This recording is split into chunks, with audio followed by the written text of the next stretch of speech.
বলছি আপনাদের আমরা আগেই বলেছিলাম যে ডাক্তার সোরেন তাকে যেভাবে মমতা বন্দ্যোপাধ্যায়ের সরকারের আবগারি পুলিশ পিটিয়ে মেরেছে এর নিন্দা করার কোনো ভাষা নেই। এবং ইতিমধ্যে এই বিষয়টা নিয়ে রাজ্য স্তরেও আমি আমাদের রাজ্য সভাপতি আমরা একাধিকবার অভিযোগ করেছি, বলেছি, তার পরিবার থেকেও অভিযোগ করেছে।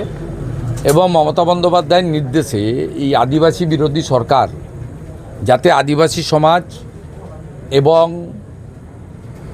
রাজ্যের প্রধান বিরোধী দল ভারতীয় জনতা পার্টি কোনো আন্দোলন করতে না পারে বিচারের জন্য, সেজন্য প্রথম থেকে বাধা দান করছে। আমাদের ঘাটাল সাংগঠনিক জেলার সভাপতি তন্ময় দাস সহ 7 জনকে সারারাত্রি ডিটেন করে পরের দিন নারায়ণগড় থানা থেকে পার্সোনাল বন্ডে রিলিজ করা হয়।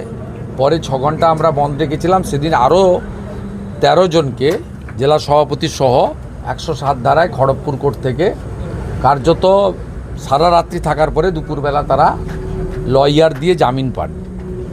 আমরা আজকে পশ্চিম মেদিনীপুর এবং ঘাটাল সাংগঠনিক জেলার ভারতীয় জনতা পার্টি এবং যুব মোর্চা, এসটি মোর্চার সব নেতাদের নিয়ে মিটিং করেছিলাম। আমাদের প্রায় 50 জন নেতৃত্ব এখানে উপস্থিত ছিল, যারা এই জেলা থেকে রাজ্যেও প্রতিনিধিত্ব করেন। সমীর দাস, তুষার মুখার্জি তারাও ছিলেন, বিধায়ক শীতল কাপাট ছিলেন। আমরা দুটো কর্মসূচি ঘোষণা করছি। একটা কর্মসূচি আগামী 3 তারিখে ডেবরা বিধানসভা ভারতীয় জনতা পার্টির ডাকে, পিংলা বিধানসভা ভারতীয় জনতা পার্টির সহযোগিতায় ডেবরা থানার সামনে একটা বিক্ষোভ অবস্থান হবে 3 ঘন্টার।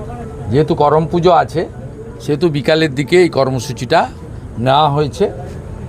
ডাক্তার সোরেনের এই ঘটনায় অভিযুক্তদের বিরুদ্ধে দৃষ্টান্তমূলক শাস্তির দাবিতে এবং জেলা সভাপতি সহ ভারতীয় জনতা পার্টির পদাধিকারীদের উপরে দুবার অগণতান্ত্রিকভাবে বাধা দেওয়ার জন্য বা আক্রমণ করার জন্য 3টে থেকে 6টা 3 ঘন্টা শান্তিপূর্ণভাবে থানা থেকে বেশ খানিকটা দূরে থানার সম্মুখস্থ কোনো জায়গায় আমাদের এখানে 2000 কর্মী এই অবস্থান ধর্নায় অংশগ্রহণ করবে।